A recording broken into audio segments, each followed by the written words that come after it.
Gift tune. আসসালামু আলাইকুম রহমতুল্লাহি ওয়া বারাকাতুহু। সবাই কেমন আছেন? আশা করি সবাই ভালো আছেন।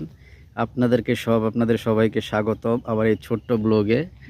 আশা করি আপনাদের মূল্যবান সময় নষ্ট করব না। খুব অল্প সময়ের মধ্যে আমাদের এই ছোট্ট ব্লগটি শেষ করে দেব ইনশাআল্লাহ। এটা হচ্ছে ভুট্টা ক্ষেত। ভুট্টা ক্ষেতটা দেখতে আসলাম। মাশাআল্লাহ অনেক বড় ভুট্টা ক্ষেতটা। এই যে দেখেন ভুট্টা, মাশাআল্লাহ কত সুন্দর ভুট্টা হয়েছে। যদি আপনাদেরকে দেখানোর চেষ্টা করি, এই যে ভিতরে এই যে ভুট্টা, নষ্ট করব না, আল্লাহ তাআলার সৃষ্টি, অন্যজনের আমানত।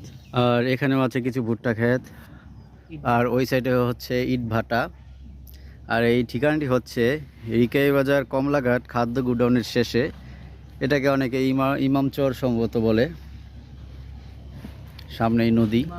সবাই অবশ্যই ভিডিওতে লাইক, কমেন্ট এবং শেয়ার করে পাশে থাকবেন, এবং যারা এই ভিডিওটি দেখবেন নতুন হলে অবশ্যই চ্যানেলটিকে সাবস্ক্রাইব করে দিবেন নিত্য নতুন ভিডিও পাওয়ার জন্য। যদি আপনাদের আমার এই ব্লগ ভিডিওটি ভালো লাগে তাহলে আমি সামনে আরও ব্লগ ভিডিও করব। আপনাদের সাপোর্ট চাই। যদি আপনারা সাপোর্ট করেন ইনশাল্লাহ সামনে আরও নতুন নতুন ভিডিও আপনাদের মাঝে তুলে ধরার চেষ্টা করব। নদী এমন একটা জিনিস, এই নদীর কাছে আসলে একটা মানুষের ভিতরে যতই দুঃখ থাকুক না কেন, তার দুঃখ নিমিষেই শেষ হয়ে যায় আল্লাহ তাআলার অশেষ রহমতে। কি বলো খালতো ভাই? এটা আমি আমার মনের মাধ্যমেই বুঝতে পারলাম।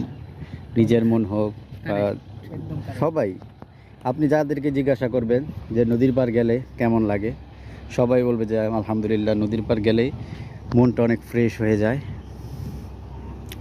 আর ওই যে দূরে একটি কোল্ড স্টোর আছে, সমুদ্রের মধ্যে আলু রাখতো, এখন হয়তো রাখে না। দেখতে পারতেছেন নাকি? এই যে একটা রুজার একটা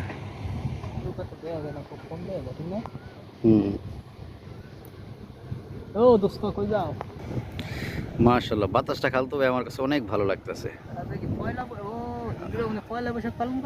হ্যাঁ, আজকে হয়তো পহেলা বৈশাখ। হ্যাঁ, ওইখানে কিছু মানুষ নদীতে কি যেন ফেলতেছে।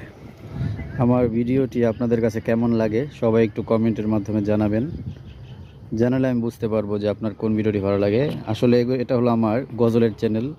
এই চ্যানেলে আমি গজল, হামদনাথ, কোরআন তেলাওয়াত আপলোড করে থাকি। পাশাপাশি এই চ্যানেলে আমি কোরআন শেখানোর জন্য তার তিলুল কোরআন নামক একটি কায়দা থেকে শেখাচ্ছি। আপনারা যারা কোরআন শিখতে আগ্রহী অবশ্যই এই চ্যানেলেই পেয়ে যাবেন সেই ভিডিওগুলো।